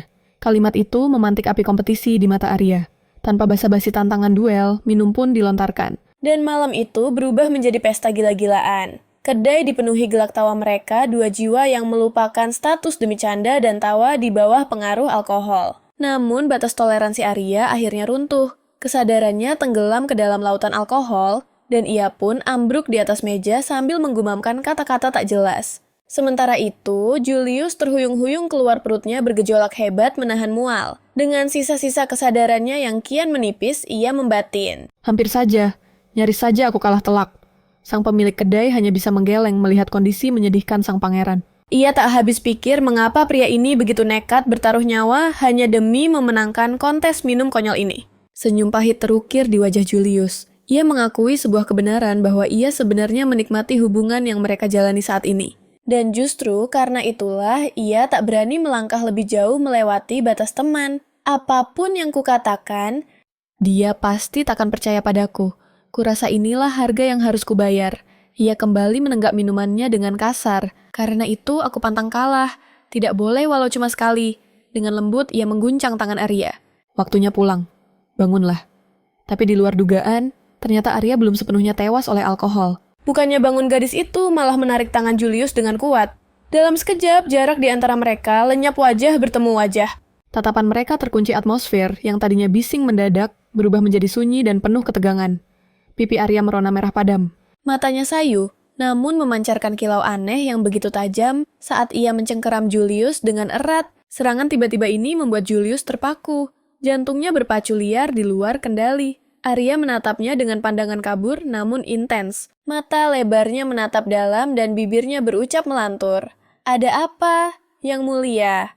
Harusnya aku yang tanya begitu, dasar pemabuk. Sang pemilik kedai hanya tersenyum penuh arti melihat tingkah mereka. Dan berkata, kedai sudah mau tutup. Tanpa pilihan lain, Julius pun menggendong Arya yang sudah tak berdaya di punggungnya. Di bawah siraman cahaya bulan, perjalanan pulang, mereka diiringi racauan Arya yang terus bergerak gelisah sambil memanggil, Yang Mulia, berulang kali. Kepala Julius rasanya mau pecah mendengar ocehannya. Ia mengancam akan menjatuhkannya jika Arya terus berteriak di telinganya, tapi ancaman itu sia-sia. Arya justru terkikik geli. Dengan polosnya, ia mulai meracau tentang betapa ia selalu mengagumi ilmu pedang yang mulia selama ini. Tiba-tiba, nada bicaranya berubah misterius. Ia mengaku pernah melihat sang pangeran jauh sebelum hari ini. Bahkan sebelum aku masuk Ordok Satria. Julius menjawab tenang kalau ia sudah tahu, tapi Arya yang mabuk bersikeras kalau Julius tidak paham apa-apa. Julius menghela, napas panjang akhirnya menceritakan kebenaran masa lalu itu. Waktu itu, aku diminta mengawasi ujian masuk Akademi Pedang. Aku melihat seorang pendekar wanita ditolak mentah-mentah saat pendaftaran hanya karena tidak ada presiden wanita sebelumnya. Tapi wanita itu tak menyerah. Dia menantang sang penguji berduel secara jantan dan menghajarnya sampai rata dengan tanah. Melihat kehebatannya, aku langsung merekomendasikannya masuk Ksatria. Namun Arya menganggap itu semua hanya bualan belaka. Ia menepuk bahu Julius sambil tertawa. Kau bohong. Tapi kemudian nada suaranya berubah. Andai saja itu benar. Suaranya melembut karena alkohol menyeratkan harapan kecil yang terpendam. Akhirnya mereka pun tiba di kediaman. Langkah Julius sudah sempoyongan. Saat membaringkan Arya di tempat tidur keseimbangannya goyah, dan ia nyaris ikut terjatuh. Guncangan itu membuat kesadaran Arya pulih sedikit. Ia mendadak bangkit duduk. Tunggu, coba ku ingat-ingat. Apa aku kalah lomba minum tadi? Ingatannya perlahan, kembali menyusun kepingan kejadian. Dengan panik, ia bertanya apa? Yang mulia butuh air. Lalu ia tersadar, kalah berarti harus menerima hukuman. Belum sempat Julius menjawab, dengan takut-takut Arya bertanya soal hukumannya. Namun Julius yang kelelahan langsung memotong. Ia hanya bergumam ingin meminjam pangkuan Arya untuk berbaring sebentar. Oh baiklah, kalau cuma pangkuan pakai saja semaumu. Julius meletakkan kepalanya di pangkuan gadis itu, mengeluh kalau lehernya terasa mau patah dan menyuruh Arya meluruskan kakinya. Melihat wajah samping pangeran yang langsung terlelap dalam hitungan detik, Arya bergumam pelan. Ternyata kau bisa tidur juga ya? Tanpa sadar, jemari Arya bergerak menyisir rambut di kening sang pangeran. Sentuhannya begitu lembut seolah takut menghancurkan mimpi indahnya. Cahaya rembulan menerobos masuk dari jendela, menyelimuti adegan ini dengan kehangatan malam. Arya menatap pangeran yang tertidur pulas dan tiba-tiba merasakan sesuatu. Tanpa topeng sinis yang biasa ia pakai, sosok di pangkuannya ini terlihat begitu jujur dan tulus. Perlahan ia memperbaiki posisi duduknya agar Julius bisa tidur lebih nyenyak. Bibir merahnya sedikit terbuka, sementara dadanya bergemuruh oleh desakan perasaan asing yang kian membesar. Namun di sudut lain, istana, sang pembunuh bayaran kembali bangkit dari keterpurukan. Aku ini pembunuh elit, mana mungkin aku menyerah begitu saja. Hanya karena gagal beberapa kali. Dengan semangat membara, ia kembali melompat ke dalam kegelapan untuk menuntaskan misinya. Di tempat lain, foto Arya yang terjatuh tanpa sengaja dipungut oleh Yuna. Sementara itu, sang raja sedang pusing 7 keliling melihat deretan gaun pengantin. Ia bergumam harus segera meminta pendapat Ibunda Arya secepatnya. Jack mengintai dari kegelapan bayang-bayang. Ci pangeran mahkota sialan, bagaimana bisa Nona Arya yang suci menaruh hati pada pria serampangan seperti ini? Tapi tunggu dulu, hatinya mencelos saat menyadari foto berharga. Arya telah lenyap dari sakunya. Dengan panik, dia mengobrak-abrik sekitarnya mencari benda keramat itu. Kau mencari benda ini. Tiba-tiba, Putri Yuna muncul entah dari mana melambaikan foto itu dengan senyum jahil di wajahnya. Jack mengangguk antusias seperti ayam mematuk beras tapi sedetik. Kemudian jiwanya serasa melayang keluar. Sosok di hadapannya adalah sang Tuan Putri sendiri. Dengan polosnya Yuna mengira Jake adalah bangsawan dari negeri tetangga. Sedang apa kau menyelinap di sini, Tuan bangsawan? Jake mencoba memasang wajah dingin ala pembunuh elit, tapi percuma saja. Yuna sudah tahu segalanya. Lihat saja nama Jake tertulis jelas di balik foto itu. Tamatlah riwayat harga dirinya. Sementara itu, di arena sirkus yang megah raja dan pangeran, sedang sibuk menyeleksi pertunjukan untuk pesta pernikahan agung nanti. Cepat ini kesempatan emasmu. Yuna berbisik mendesak pada Jake. Tapi Jake gemetar hebat. Mental hamba belum siap untuk aksi nekat ini, Tuan Putri. Telapak tangan Jake banjir keringat dingin karena gugup. Melihat keraguannya, Yuna menghentakkan kaki dengan kesal. Kalau kau tidak bergerak sekarang, mau tunggu sampai kiamat. Kata-kata itu membakar harga diri Jake. Semangat kompetitifnya langsung meledak seketika. Dia harus membuktikan kejantanannya di sini dan sekarang. Dengan sekuat tenaga dia melempar bom asap. Tapi sial, lemparannya meleset jauh dan malah mendarat tepat di kaki gajah. Gajah itu kaget dan menyemburkan air. Biur. Pangeran Julius basah kuyup dari ujung kepala sampai kaki dengan wajah datar yang mematikan. Kerja bagus, Jake. Yuna bertepuk tangan girang melihat kekacauan itu lalu kabur secepat kilat. Julius bangkit perlahan memasang wajah sok serius. Ada penyusup berbahaya, aku harus mengejarnya. Tentu saja raja tidak bisa dibodohi. Halah, kau cuma cari alasan buat membolos kerja kan? Cepat kejar sana. Di ruangan Arya Julius, akhirnya menemukan tunangannya yang sedang melamun jauh ke awan-awan. Senyum lebar, langsung merekah di wajah sang pangeran. Akhirnya ketemu. Kenapa kau absen dari tugas pengawalan hari ini? Dengan nada bersalah, Arya beralasan tumpukan dokumen telah menenggelamkannya. Tapi anehnya, dia bicara tanpa berani menatap mata Julius sedikit pun. Julius bercerita santai tentang kekacauan yang baru saja dibuat Yuna. Ngomong-ngomong, kurasa sudah saatnya aku berkunjung ke rumah keluargamu untuk perkenalan resmi. Dia menepuk lembut bahu gadis itu dan memutar tubuhnya agar berhadapan. Saat itulah, wajah Arya menunjukkan ekspresi yang tak wajar. Apakah itu ketakutan, rasa bersalah, atau kesedihan yang mendalam? Senyum Julius langsung membeku seketika. Ada apa dengan wajahmu itu? Arya menjawab dengan canggung, mencoba mengelak dari tatapan tajam itu. Wajahku, apa ada kotoran yang menempel? Saat Julius melangkah maju mendekat Arya, justru mundur ketakutan seolah melihat hantu. Julius tak membiarkannya lolos dan terus mendesak. Jawab aku! Keringat dingin bercucuran deras di pelipis Arya karena terpojok. Perang! Arya nekat menerjang kaca jendela, melompat dari lantai atas dan kabur begitu saja. Meninggalkan Julius yang berdiri mematung tak percaya. Tunangannya baru saja terjun bebas. Sebenarnya, apa yang salah dengannya? Di sisi lain, Arya berjalan menghentak-hentak, menyusuri koridor dengan emosi yang berkecamuk. Dia menerobos masuk ke studio seni kerajaan, seperti badai Tuan Lucas yang sedang asyik melukis dengan santai, sampai nyaris jantungan. Ada apa? Ada apa? Lucas panik, bukan main sampai keringat mengucur deras melihat kedatangan Arya yang tiba-tiba. Jangan berani-berani bermalas-malasan. Ini jam kerja, fokuslah pada lukisanmu. Bentak Arya melampiaskan kekesalan. Hei, orang tua ini tidak makan gaji buta tahu. Ngomong-ngomong, bukannya kau sedang bertugas. Kenapa malah nyasar ke sini? Wajah Arya langsung memerah padam seperti kepiting rebus. Itu... Tiba-tiba bayangan pecahan kaca melintas di benaknya. Sepertinya, aku baru saja memecahkan jendela, gumamnya. Arya merosot lemas ke lantai, mengakui kalau mentalnya sedang tidak beres. Aku sadar ini salah. Yang Mulia mempercayakan punggungnya padaku, tapi aku justru menjadi beban tak berguna seperti ini. Lucas mencoba menenangkan muridnya. Sudahlah, tak perlu cemas berlebihan begitu. Dia kan sudah berencana menunggu 6 bulan lagi. Tepat saat itu, Julius muncul di ambang pintu studio dengan aura suram yang mencekam. Lucas yang peka langsung kabur menyelamatkan diri. Julius duduk diam di samping Arya menyodorkan sekotak manisan seolah tak terjadi apa-apa. Dengan nada santai yang biasa dia bertanya, mau mencicipi? Arya merasa serba salah. Hanya bisa berterima kasih dengan suara mencicit. Julius memperhatikan mata Arya yang terus menghindar, lalu dengan gemas menyumpalkan kue ke mulut gadis itu. Apa aku melakukan kesalahan padamu? Arya menggeleng panik. Dia sendiri bingung dari mana datangnya badai kecemasan yang menyiksanya ini. Julius menggertakkan gigi menahan gejolak emosinya. Dia menepuk jidatnya sendiri dengan pasrah karena tak tega. Dia memutuskan berhenti mendesak. Aku mengerti. Aku akan terus menunggu sampai kau siap. Jangan lari lagi. Perhatikan baik-baik. Sang pangeran mahkota yang bangga mengangkat cangkul tinggi-tinggi, dia bersiap membajak tanah lumpur itu, tapi tenaganya terlalu mengerikan untuk pekerjaan petani. Boom. Tanah itu seketika hancur lebur berkeping-keping. Arya terkesiap horor. Apa ladangnya akan baik-baik saja. Ingatan Arya kembali ke momen beberapa detik lalu, saat Julius berkata dengan tatapan tajam, jangan lari dariku. Melihat kesungguhan pria itu, punggung Arya menegak refleks. Ya, ini bukan perintah, ucap pangeran sambil menatap matanya dengan kelembutan yang meluluhkan hati. Ini adalah sebuah janji suci.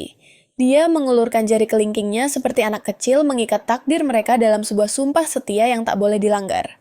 Keesokan harinya, kereta kerajaan yang megah membelah jalanan pedesaan. Sang pangeran Julius duduk dengan angkuh di dalamnya. Sementara Arya sang kesatria tangguh memacu kudanya di sisi kereta siap siaga melindungi tuannya. Sang pangeran menatap tunangannya dari balik jendela dengan alis terangkat. Bukankah kau sedang melanggar janji kita? Kita biasanya berkuda bersama, jawab Arya dengan nada dingin dan profesional, seolah itu fakta tak terbantahkan. Kita hanya kekurangan tenaga hari ini itu saja. Namun belum sempat kalimatnya selesai. Julius melompat ke atas kudanya dengan gerakan secepat kilat. Apa yang kau lakukan? Ini gila, Arya nyaris kehilangan kendali karena terkejut setengah mati. Dengan santai Julius melingkarkan lengannya di pinggang ramping Arya. Tenang saja, aku tidak akan membiarkanmu jatuh. Lagi pula, tujuan kita sudah dekat. Arya menoleh bingung, firasat buruk mulai menghantuinya. Apa maksudmu sebenarnya? Sepertinya kita salah mengambil jalan. Tidak, ini jalan yang benar. Julius menyeringai licik penuh kemenangan. Bukankah aku sudah bilang akan mengunjungi keluargamu? Arya panik ini bukan rencana awal. Julius mempererat pelukannya dan tersenyum jahat. Tenanglah Tuan Putri. Jangan memberontak, kau sudah masuk dalam perangkapku sekarang. Saat rumah masa kecilnya yang sederhana, terlihat wajah Arya memerah padam. Dia tidak percaya mimpi buruk ini menjadi kenyataan. Julius mengamati sekeliling dengan tatapan menilai. Aku dengar ini pedesaan. Tapi benar-benar sunyi sekali, tidak ada apa-apa di sini. Tutup mulutmu. Tiba-tiba pintu terbuka. Dan pasangan yang sangat kontras melangkah keluar menyambut mereka. Sang wanita dengan senyum lembut membungkuk hormat. Selamat datang, perjalanan kalian pasti melelahkan. Di sebelahnya berdiri pria berwajah tegas bak batu karang. Kami adalah orang tua Arya. Julius membungkuk dengan keanggunan seorang bangsawan sejati. Salam kenal saya, Julius Otis Rosenberg. Sebuah kehormatan bisa menjadi tunangan Arya. Mata ibu Arya langsung berbinar kagum. Astaga, rumor itu benar. Ketampanan Anda sungguh menyilaukan mata. Dia melirik putrinya dengan penuh arti. Tapi ibu tidak menyangka, selera putri kita setinggi langit begini. Banyak yang berkata demikian. Julius tersenyum sopan, lalu memberi isyarat pada pasukan ksatria sucinya. Maafkan kedatangan kami yang mendadak. Jika ada yang bisa kami bantu, katakan saja. Jangan sungkan. Nyonya Winterheart berseri-seri. Wah, pucuk dicinta ulam tiba. Ini berkah luar biasa. Seketika dia mulai membagi tugas bak jenderal di medan perang. Kalian, para pria, segera bantu di kandang kuda. Sisanya sikat lumpur di pintu masuk dan bersihkan semua sepatu. Kau yang berbadan kekar. Angkut semua sayuran dari gudang sekarang. Akhirnya tatapannya mendarat pada sang pangeran. Dan untuk yang mulia, silakan membajak ladang. Tanpa ragu, sang putra mahkota mengangkat cangkul dan mengikuti Baron Winterheart menuju ladang pertempuran baru. Ayah Arya memberi contoh dengan gerakan ahli mengangkat cangkulnya tinggi-tinggi. Dengan satu hentakan, tanah gembur terbentuk dengan sempurna. Julius menatap cangkul itu seolah sedang mempelajari senjata legendaris. Dia meniru gerakan itu mengayunkan cangkul, namun kekuatannya terlalu mengerikan. Saat cangkul menghantam tanah itu, meledak, hancur berkeping-keping. Dengan suara ledakan yang menggelegar, sang baron ternganga tak percaya. Sementara di lantai atas hati Arya was-was. Semoga ladang ayah baik-baik saja. Di sisi lain, sang ibu justru sibuk meneliti sampel gaun pengantin dengan teliti. Kain ini kualitas dewa. Tapi, kau ini aneh sekali tiba-tiba muncul entah dari mana dan memintaku memilih gaun. Selera keluarga kerajaan memang tidak main-main baik dalam memilih orang maupun pakaian. Arya tersentak kaget. Ibu jangan bicara hal-hal yang menakutkan begitu. Tatapan sang ibu berubah tajam menusuk jiwa. Seriuslah sedikit Arya. Ini sama sekali bukan dirimu. Meski dia bangsawan tinggi, aku tidak membesarkanmu menjadi wanita lemah yang bisa diseret ke sana kemari sesuka hati. Apa kau sedang diancam? Arya buru-buru menyangkal. Tidak, bukan begitu. Ini hanya ide konyol Julius untuk hiburan semata. Jika aku bisa mengalahkannya dalam kompetisi apapun selama 6 bulan, pernikahan ini batal. Semuanya hanya permainan Nyonya Winterheart. Menghela napas panjang. Nah, tahukah kau, harga gaun ini bisa membeli satu desa. Ini bukan hal yang bisa dijadikan lelucon. Dia menepuk bahu putrinya dengan tegas. Bahkan jika ini bukan lelucon pria yang membawamu ke kedai minum. Dan memamerkanmu seolah kau barang hadiah, ayah dan ibu tidak sudi menyerahkan putri berharga kami kepada pria semacam itu. Mata Arya berkaca-kaca tersentuh oleh kasih sayang mereka. Namun tiba-tiba ingatan samar tentang malam terkutuk di kedai itu kembali menghantam kepalanya. Dia mencengkeram kepalanya dalam keputusasaan total. Tamatlah riwayatku, maafkan aku. Kejadian itu murni kesalahanku. Jadi Pangeran Julius sama sekali tidak bersalah. Jelasnya dengan panik. Ya, dia tidak sepenuhnya suci juga sih. Dia itu menyebalkan, merepotkan, dan benar-benar bikin frustrasi. Melihat putrinya salah tingkah seperti ikan yang menggelepar sang ibu yang peka langsung menangkap sinyal cinta. Wah, jadi kau benar-benar menyukainya ya? Mengabaikan kepanikan Arya, sang ibu berjalan santai menuju jendela. Dia berteriak ke arah luar sayangku. Wajah Arya langsung memerah padam, seperti kepiting rebus. Tunggu ibu, jangan. Nyonya Winterheart terkekeh geli. Kalau kau menyukainya, akui saja terus terang. Ibu membuatku terlihat sangat tidak sopan barusan. Bantah Arya, wajahnya masih panas membara. Sudah kubilang tidak seperti itu. Perasaanku padanya bukan rasa suka yang seperti itu. Sang ibu tersenyum penuh, arti kau dan ayahmu sama saja terlalu banyak berpikir. Dengarkan baik-baik. Bayangkan ada minuman yang rasanya sangat tidak kau sukai. Jika minuman mengerikan itu, tiba-tiba terasa manis saat kau memikirkan seseorang, itulah bukti mutlak kau sedang jatuh cinta. Nyonya Winterheart lalu meneliti gaun pengantin dengan teliti. Kita harus memilih dengan cermat, ini akan membuat kita sangat sibuk. Tiba-tiba dia menatap Arya dengan sedikit kritikan. Sayang, sepertinya berat badanmu naik akhir-akhir ini ya. Ini otot bu bawah handuk ini untuk ayahmu. Berjalan menyusuri lorong, Arya masih merasa sedikit kesal. Otot-ototku ini adalah hasil kerja keras. Dengan pikiran melayang dia mendorong pintu kamar mandi. Ayah, ini handuknya. Namun matanya terbelalak melihat Julius yang sedang mandi. Tanpa sehelai benang pun, Julius tampak terkejut melihatnya. Namun dengan santai mengulurkan tangan. Handuknya Arya, yang didera rasa malu dan amarah, bercampur aduk langsung menampar wajah sang pangeran. Tidak sopan, dia melempar pakaian itu dan kabur terbirit-birit. Julius ditinggalkan dengan wajah bingung dan terhina. Tapi kemudian dia menyadari pakaian di tangannya. Ternyata adalah gaun wanita. Arya berlari keluar bagai dikejar setan, menahan malu dan kekesalan yang meledak-ledak. Sang ibu yang melihat tingkahnya, menutup mulut menahan tawa. Jalan seperti itu lagi. Arya memprotes dengan garang. Itu Julius di kamar mandi. Bukan ayah. Ibu menyeringai jahil. Nah sekarang, kau mengatakannya, sepertinya ayahmu memang pernah bilang sesuatu soal itu. Ibu sengaja melakukannya kan? Apa masalahnya? Toh kau tidak kehilangan apa-apa kan? Melihat seseorang mendekat, Arya berkata dengan nada serius. Dia itu, putra mahkota, tahu, kesalahpahaman ini sudah selesai. Jadi, tolong jangan lakukan hal-hal aneh lagi. Namun, tepat saat itu Julius muncul dengan percaya diri mengenakan gaun wanita itu. Sungguh kejam dirimu. Nona meninggalkanku di sana tanpa busana. Aksi teatrikalnya membuat semua orang di lantai bawah ternganga tak percaya. Nyonya Winterheart mulai menjelaskan. Yah, tadinya ibu mau mengambil cucian kotor tapi lupa. Julius mengangkat ujung gaun itu dengan genit. Aku terlihat bagus memakai apa saja kan? Mengerikan sekali. Menjijikan, tolong hentikan. Julius memprotes, tidak terima menjijikan. Aku bahkan sudah bersyukur demi ini. Itu malah membuatnya makin parah, menyaksikan perdebatan konyol mereka. Ibu tersenyum puas dan mengumumkan, waktunya makan malam semuanya. Hidangan melimpah itu tampak semakin menggugah selera. Di bawah temaram cahaya lilin. Para ksatria menolak dengan sungkan. Kami tidak pantas makan di meja Anda. Apalagi dilayani langsung oleh Anda, Nyonya. Nyonya Winterheart dengan ceria meyakinkan mereka. Tidak apa-apa. Kami sudah sering menerima murid magang di sini sebelumnya. Lagi pula, kalian pasti kelaparan. Jangan malu-malu. Makanlah sepuasnya. Dengan izin itu, para ksatria pun mulai makan dengan lahap. Julius tersenyum lembut. Aku mengerti sekarang pantas saja dia tumbuh menjadi wanita seperti itu. Melihat senyum anehnya Arya mendekat, apa yang sedang kau bicarakan? Namun, kemudian mereka menyadari, Baron Winterheart tampak aneh, wajahnya suram bagai mendung. Nyonya Winterheart menjelaskan dari samping dia kesepian, karena seseorang akan mengambil putrinya pergi. Aku ingin dengar bagaimana kalian berdua bisa menjadi dekat. Arya menjawab dengan canggung. Dekat apa maksud ibu dengan dekat menatap Julius di hadapannya? Ingatannya melayang kembali ke hari itu 7 tahun yang lalu. Ksatria kerajaan adalah kelompok elit yang dibentuk dari Akademi Pedang tempat para putra bangsawan berkumpul. Hanya mereka dengan prestasi luar biasa yang diizinkan bergabung, dan Arya yang saat itu berusia 18 tahun hanyalah gadis desa dari bangsawan kecil. Dia tidak pernah bersekolah di akademi dan merupakan anggota wanita pertama. Label-label ini menjadi beban berat di pundaknya. Dia bersumpah untuk bekerja lebih keras daripada siapapun. Sang kapten pertama kali menemuinya saat itu, kau pasti Arya. Melihat kegugupannya kapten itu menenangkannya. Tidak perlu tegang begitu. Maafkan saya akan segera menuju tempat latihan. Namun kapten itu menghentikannya. Tidak perlu bergerak, tetap di tempatmu. Tumpukan dokumen ini adalah takdirmu sekarang.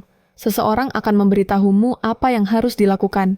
Arya terperanjat, bibirnya baru akan terbuka untuk memprotes. Namun sang kapten sudah berlalu memulai latihan pedang bersama yang lain tanpa menoleh sedikit pun.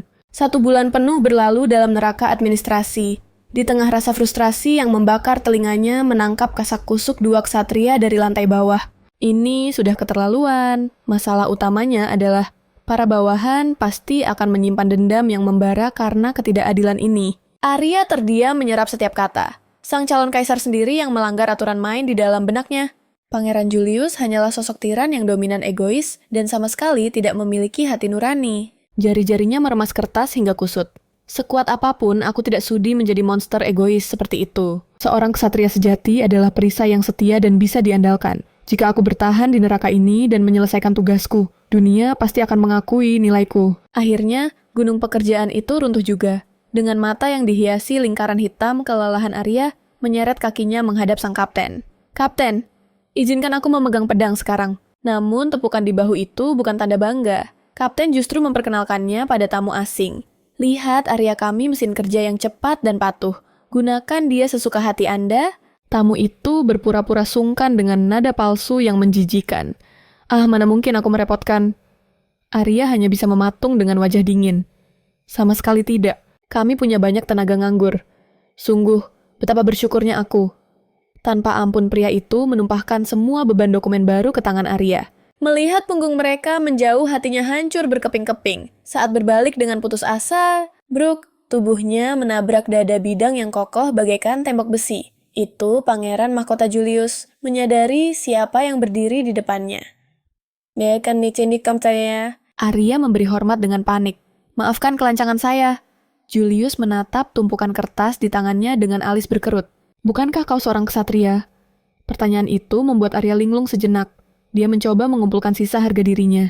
Tugas apapun adalah kehormatan bagiku untuk melayani. Namun tatapan Julius sedingin es kutub utara. Kau telah menjadi tumpul dan membosankan. Melihat sosok agung itu berlalu, Arya mencengkeram dokumen itu hingga buku jarinya memutih. Amarah meledak di dadanya. Dia bahkan tidak mengenalku. Siapa dia berani menghakimiku seperti itu? Gigi Arya bergemeretak menahan tangis yang akhirnya tumpah juga. Ini bukan pilihanku. Kembali ke kamarnya yang sunyi. Dia mengubah rasa sakit menjadi bahan bakar. Setiap fajar menyingsing dia mengayunkan pedang dengan tekad baja yang tak tergoyahkan. Di taman istana, Julius menyudutkan Kapten Ksatria Suci. Dia berlatih setiap pagi hingga tangan melepuh. Bagaimana mungkin kau buta? Mulai detik ini dia ditransfer ke pasukanku. Si kapten bodoh itu bertanya dengan bingung. Anda butuh sekretaris baru? Julius menjawab dengan tajam.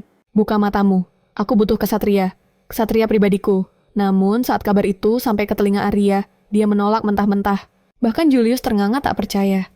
Dengan wajah serius Arya melepaskan bom kebenaran. Saya percaya perilaku yang mulia. Sama sekali tidak pantas untuk seorang calon raja. Saat kapten panik dan ingin membungkamnya, Julius justru memberi isyarat, biarkan dia bicara. Aura Anda selalu menindas. Siapapun yang bertemu Anda pasti gemetar ketakutan dan ingin lari. Julius menjawab dingin. Kapan aku pernah menindas? Sekarang juga. Julius terdiam 1000 bahasa. Seumur hidup tak ada yang berani bicara selancang ini padanya. Arya tertegun. Apakah pangeran ini tidak sadar diri? Dia memberanikan diri menambahkan, mungkin Anda bisa mencoba tersenyum sedikit. Julius terdiam sejenak merenung. Begitu rupanya. Dan satu lagi, jangan terlambat kerja. Akan kupertimbangkan. Kembali ke masa kini, kebingungan Arya makin menjadi-jadi. Mengapa dari sekian banyak orang harus dia yang dipilih? Saat pintu kamar terbuka, jantungnya nyaris copot. Julius ada di sana dengan senyum lebar yang menyilaukan, selamat datang kembali. Tapi tunggu, itu bukan senyum manis yang Arya maksud dulu. Baru saja dia ingin menegur sang pangeran karena melanggar privasi matanya menangkap sesuatu yang mengejutkan. Pangeran itu sedang menginvasi masa lalunya lewat album foto masa kecil. Arya menyambarnya dengan panik. Dari mana Anda mendapatkan ini? Wajah Julius berubah lembut penuh nostalgia. Foto-foto yang menggemaskan. Dia bangkit jari-jarinya menyentuh pipi Arya dengan lembut. Kau masih hangat sisa mandi tadi. Dia memainkan helai rambut Arya, menatapnya lekat-lekat seolah ingin menelannya bulat-bulat. Lalu terdengar suara lembut Arya memanggil namanya. Julius, terima kasih telah memilihku. Julius menarik tubuh gadis itu ke dalam pelukannya yang kokoh. Apakah kau sedang mengundangku dengan kata-kata manis itu? Terperangkap dalam dekapan hangat itu, wajah Arya memerah padam. Ini justru membuat keberanian. Julius makin menggila. Arya, kau tidak menolak kan? Menatap tunangannya yang memejamkan mata dengan gugup, Julius menikmati momen itu. Dia tidak terburu-buru. Dia menunggu. Hingga mata indah itu terbuka dalam kebingungan. Tepat saat itu, dia merenggut bibir Arya dalam ciuman yang membakar jiwa. Suara gesekan kain terdengar di tengah keheningan kamar yang memanas. Setelah momen panjang yang menghentikan waktu mereka akhirnya terpisah. Julius menjilat bibirnya dengan tatapan menggoda. Lihat tidak buruk kan? Dia kembali mendekat kali ini, nafas hangatnya menyapu leher jenjang gadis itu. Lihat, tidak seburuk itu bukan? Pria itu kembali mencondongkan tubuhnya, mengikis jarak, seolah dia siap mendaratkan kecupan di leher gadis itu. Namun di detik terakhir ia menahan dirinya. Kau pikir aku akan menyerangmu? Dengar sampai kau sendiri yang mengakuinya, Aku bersumpah tak akan menyentuhmu lebih jauh. Dan sebagai penutup malam itu, sebuah kecupan lembut mendarat di kening Arya. Fajar menyingsing dan semangat para ksatria membara. Akhirnya saatnya pulang ke ibu kota. Latihan neraka itu terbayar lunas dengan hadiah luar biasa ini. Lihatlah jubah mereka bahkan kembali seperti baru. Terima kasih banyak, Nona. Sementara itu, udara terasa berat dan canggung di antara Julius dan ayah Arya. Sang pangeran bisa merasakan ada ribuan kata yang tersangkut di tenggorokan sang baron, namun tak satu pun terucap. Tiba-tiba Nyonya Winterheart hadir memecah keheningan. Bersama suaminya mereka memohon maaf pada Julius. Maafkan ketidaksopanan kami sebelumnya. Namun Julius hanya tersenyum karismatik sambil mengibaskan tangan. Tak perlu itu, justru pengalaman yang cukup menarik. Sang Nyonya menambahkan, dan kami punya satu permintaan. Tolong jaga putri berharga kami dengan nyawamu. Mendengar itu, Julius menjawab tegas. Dengan segenap jiwaku, justru akulah yang seharusnya memohon restu kalian. Tanpa putri kalian, takkan ada yang bertahan di sisiku sampai detik ini. Ia membungkuk dalam-dalam di hadapan Baron dan istrinya. Izinkan aku tetap bersama Arya, untuk masa depan yang akan datang. Nyonya Winterheart mengangkat tangannya ke arah Julius.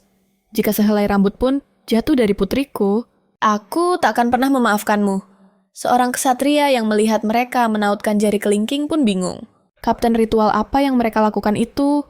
Sang kapten menjelaskan, itu tradisi dari kampung halaman ibuku. Sebuah ritual sakral untuk mengikat janji. Mendengar ini, darah Arya seketika membeku. Ingatannya melayang pada Julius, yang mengulurkan tangan padanya hari itu.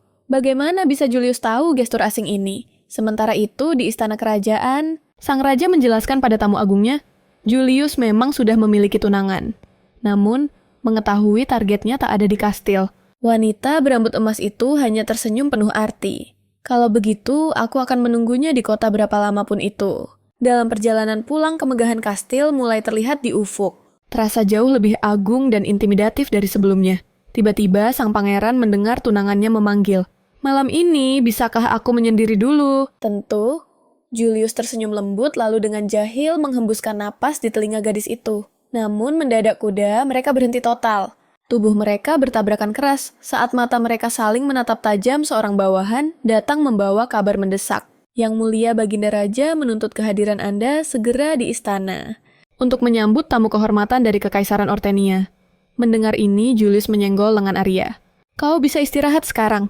Namun Arya tampak cemas. Pertemuan genting seperti ini butuh pengawalan. Julius menepuk kepala Arya dengan penuh kasih sayang memotong kekhawatirannya. Aku sudah janji memberimu waktu sendiri. Gunakan itu untuk memikirkan aku. Di benua ini ada dua raksasa yang berkuasa. Kekaisaran Ortenia yang menguasai ekonomi dan Kekaisaran Rosenberg dengan kekuatan militer tak terkalahkan. Dan gadis berambut emas ini adalah Putri Elis dari Ortenia. Julius bertanya dengan nada dingin menusuk. Bukankah kunjungan mendadak Tuan Putri ini agak tidak lazim? Elis tersenyum anggun penuh strategi. Ayahanda yang memaksa saya datang. Pangeran mencoba menghindar, karena tak ada urusan mendesak sebaiknya kita. Namun Elis memotong langkahnya. Ia mengingatkan, para pelayan ayah ada tepat di luar pintu. Jika Anda pergi begitu saja, laporan mereka akan sampai ke telinga kaisar. Demi menghindari insiden diplomatik. Bukankah lebih bijak menghabiskan teh ini dulu? Julius, yang sadar, ia tak bisa berkutik, akhirnya setuju dengan enggan. Usai pertemuan yang melelahkan itu, Julius menggaruk kepalanya frustrasi. Menghadapi wanita ular seperti dia sungguh menguras tenaga. Dia pergi terlalu mudah. Ada yang tidak beres. Tingkahnya seolah sedang mencari celah. Aldrich selidiki Tuan Putri itu. Sementara itu, di dalam kereta kuda, seringai licik terukir di wajah sang putri. Dia benar-benar keras kepala. Sedikit pancingan saja sudah membuatnya begitu panik. Menarik sekali. Ksatria kecil kesayangan putra mahkota itu sungguh memancing rasa ingin tahuku. Di sisi lain, Arya tiba di kedai minum seorang diri. Ia menenggak ale di hadapannya dalam sekali teguk, lalu ambruk ke meja dengan wajah suram. Rasanya hambar. Pemilik kedai menatapnya heran. Kenapa memesan minuman yang tidak kau suka, Nona? Wajah Arya memerah padam. Ingatannya kembali pada momen minum bersama Julius. Ia bangkit dan kembali menghabiskan gelas berikutnya dalam satu tarikan napas. Dengan pipi yang kini membara, ia sadar minumannya terasa jauh lebih manis sekarang. Mungkinkah ibu benar soal perasaanku? Saat keluar dari kedai keributan di pintu masuk menarik perhatian Arya. Ia bergegas mendekat. Apa yang terjadi? Saat itulah Putri Elis membalikkan badannya. Arya terpaku di tempatnya, matanya tak bisa lepas dari sosok wanita yang kecantikannya begitu memukau dan tak nyata. Namun fokusnya teralih saat ia menyadari, lambang kekaisaran Hortensia yang terukir gagah di kereta itu. Belum sempat bibirnya terbuka, suara lembut Elis mendahuluinya. Oh astaga, apakah kau seorang ksatria? Setelah Arya mengangguk membenarkan sang putri bertanya dengan nada penuh harap, bisakah kami meminjam kereta Rosenberg? Kereta kami rusak parah di tengah jalan. Atau setidaknya izinkan kami menumpang bermalam. Tanpa banyak bicara Arya langsung melangkah memeriksa kendaraan itu. Tunggu sebentar, ucapnya. Suara logam beradu pun bergema saat Arya mulai beraksi. Dengan keahlian luar biasa, ia memperbaiki kerusakan itu dalam sekejap. Namun saat roda kembali berputar mulus sebuah goresan, luka kini menghiasi punggung tangannya. Elis menatap bingung. Bukankah pekerjaan kasar seperti ini tugas para pria? Namun dengan tegas Arya menjawab, saya adalah seorang ksatria. Sudah kewajiban saya untuk membantu. Elis tertegun sejenak. Tapi, aku bahkan bukan tuanmu. Sebuah senyuman hangat terukir di wajah Arya. Benar yang mulia, tapi alasan saya menolong orang lain adalah agar siapapun yang mengenal saya tahu bahwa saya bisa berdiri tegak di hadapan mereka dengan hati nurani bersih dan kepala terangkat penuh bangga. Yah, walau mungkin saya cuma sedang pamer saja. Mendengar itu, senyum Elis mengembang. Ia melangkah mendekat. Tidak, kau sungguh luar biasa. Luar biasa dan jujur. Jemarinya lembut mengangkat dagu Arya, tatapan matanya menyiratkan emosi kelam yang sulit dijelaskan kata-kata. Kau memiliki kualitas yang membuat orang lain ingin menghancurkannya. Namun secepat kilat ia berbalik. Aku akan mendukungmu. Selamat tinggal. Menatap punggung sang putri yang perlahan menjauh, batin Arya bergejolak. Benar-benar sosok yang misterius. Tapi ini pertama kalinya seorang wanita bangsawan memberiku semangat. Rasanya hangat. Sementara itu kembali ke kastil. Pikiran Arya kacau balau.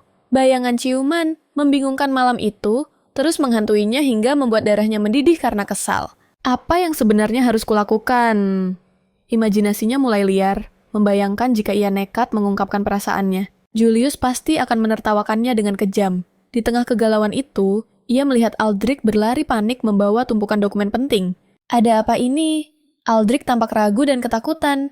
Kapten, tanpa mempedulikan protes bawahannya, Arya nekat mendobrak pintu ruang rapat. Julius ada masalah apa? Namun Julius justru menutupi segalanya dengan senyuman tipis. Tidak ada apa-apa. Pergilah, tidur dasar pemabuk. Arya mendengus kesal. Aku tidak mabuk. Julius menyisir rambut Arya dengan lembut. Itu yang selalu dikatakan orang mabuk. Tiba-tiba tatapannya terkunci pada luka gores di tangan gadis itu.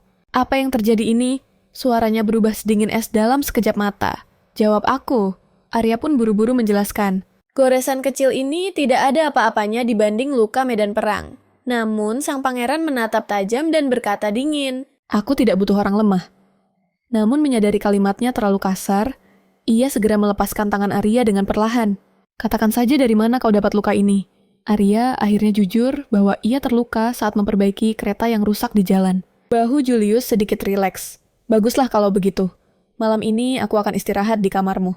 Sepeninggal, Julius kalimat, aku tidak butuh orang lemah, terus terngiang menyakitkan. Padahal, Julius satu-satunya orang yang mengakui dirinya sebagai ksatria sejati.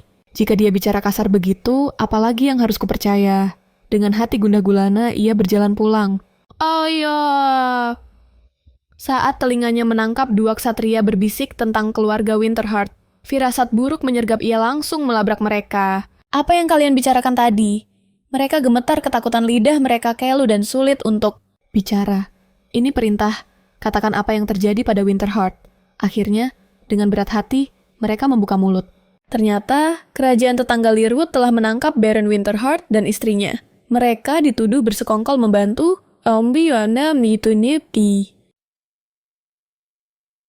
Para bandit berita itu menyambar Arya bagaikan petir di siang bolong. Namun ada satu hal vital yang tidak ia ketahui. Bahwa saat ini di ruang rapat pangeran dan para ksatria sedang mati-matian mencari jalan keluar dari krisis ini.